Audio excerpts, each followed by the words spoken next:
We risk becoming the best informed society that has ever died of ignorance. I don't know why society is taking this up as a challenge instead of a threat. And I don't even want to get into the whole what is climate change, because we have known that for decades now, and yet we refuse to do much about it. As someone who is from the generation that is constantly asked to look up from our screens, infamous for spending less time outdoors than average prisoners, most of what I know and understand of nature comes from the media I consume. And I'm sure that's true for a lot of other people as well. Nature is not right outside our doors and windows anymore. And that leaves a huge responsibility on digital media. With time, the power we give our digital narratives, our digital mediums, will not only change the stories around us, but also our own narratives, shaping our real or virtual lived realities. I am Vidisha, and I design narrative experiences. Here's what that means. Language came from our innate desire to escape isolation, and with language began stories.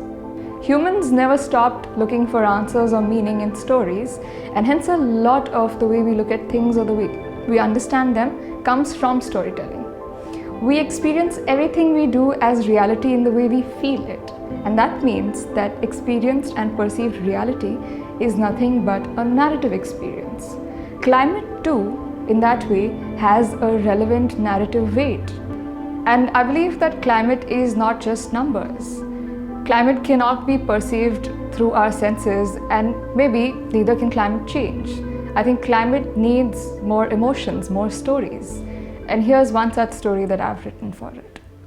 If a Tree Falls in the Forest is an audio narrative that revolves around a fictional forest and everything that lives within it. It serves as a comment on the reality of perception that affects change from happening. It finds its roots in multiple metaphors that try to create awareness without being preachy.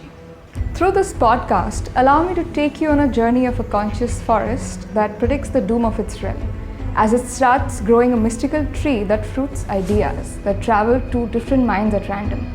Each idea travels to a mind and it perceives it in a different way, leading to different stories. Experience this forest through the eyes of Ela, as she is on a mission to summon a flood. As she goes along the way, she meets many interesting people and adventures that help her make sense of her world, her forest.